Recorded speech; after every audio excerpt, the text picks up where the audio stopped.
You, me, the last cashier you spoke to when getting milk, dogs, cats, weak men, and even strong, influential men. What do all those have in common? They all make mistakes. And it may be ingrained into you now that making mistakes is the absolute worst thing ever. But fear not, because it is certainly not the worst thing ever, and may actually be the absolute best thing that can happen to you. Let me explain. Making mistakes gives you the ability to turn them into something much, much greater. But if you make a mistake and just sit on it, it becomes much worse.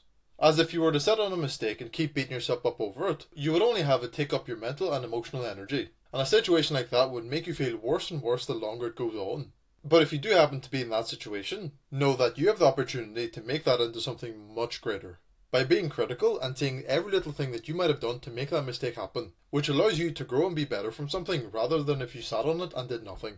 And what you can do to turn the mistake into something greater is to take on as much personal responsibility as you can. No matter how difficult and uncomfortable it is to look inward and realise how useless and stupid you are. You need to do it, as personal responsibility is something that every single human on earth would benefit from having. It is so important and so necessary for you to listen and apply what I'm saying, because there are men in your exact same situation who will end up living a miserable and depressed life, who think that everything that happens in their life happens because of the world outside them and not because of them. And you may end up like them unless you start taking on personal responsibility for everything that you can in your life. Let me tell you a story. If you watch my videos, you know that I got let go from my sales job a while ago now. And that is an example of a mistake that I made that would get much worse if I just left it. Because the mistake that I made to have them let me go is not being good at sales. And so if I would have just left my mistake and done nothing, I certainly would have been absolutely crippled when it would have come to anything to do with sales. Since me getting fired is a very objective way to show that I'm not good at sales. And I could spend the rest of my life feeding into the narrative that I'm not good enough, unless I take on personal responsibility for the mistakes that I made to cause that to happen.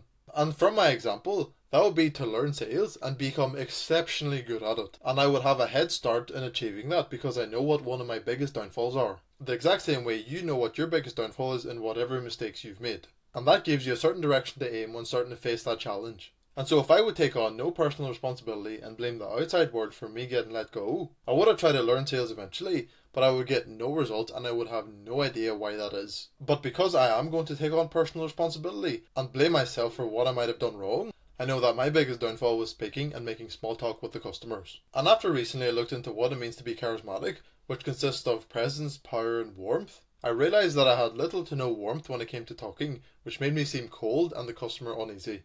And again, because I made that mistake and took on personal responsibility, I know that I need to work on my warmth before I can sell to customers exceptionally well.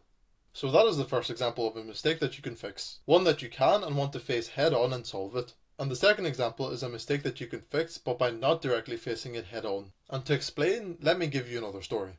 From the ages of 16 to 18 I played basketball, but not only did I play it, it was my entire life and I was absolutely consumed by it. But I was no good at all. And although I won the most improved player in my last season of playing, I'm nearly sure I got that because they had no one else to give it to. So I was embarrassed to receive it and even embarrassed to keep the text on the award in my room. And I know that I was so bad at basketball because I had a massive fear of failure. Like nearly everybody else, I wanted to make it into the NBA. And I thought to do that, that meant to make zero mistakes. Which made me so crippled with fear that I never even tried to do anything good. And so this is the type of problem that can be faced indirectly. Since I don't need to become good at basketball to get over my fear of failure. And that applies to you too. If you were unsuccessful in any sport, you can just extract the mental mistakes that you were making and apply that to your life instead of playing the sport again.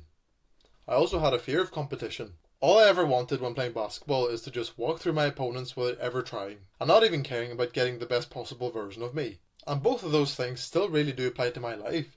I still fear failing. I of course fear that my videos will not be good enough. So I sometimes feel anxiety before I start making scripts or recording, because I need to be operating at my very best to get the best out of me. And I still somewhat have a fear of competition, as I have a list of fellow self-improvement channels that I'm trying to compete against. And anytime I see that they are doing well or they have a video that does really good, I sometimes feel threatened and think if I'm even doing the right thing. So instead of me going back to play basketball to correct a mistake that could affect me for the rest of my life, I instead understand what my downfalls were, so I extract that I have a fear of failure and competition, and then see how that applies to my life and then see how I can change that. So in conclusion, you either have a problem that can be faced head on, or a problem that you can extract the specific mistakes from and face on the mental challenge instead. Either way, you need to take on personal responsibility and see your wrongdoings. Otherwise, you'll be just wandering around the world, blaming everything and everyone on your problems, when it is that all of your problems come from within.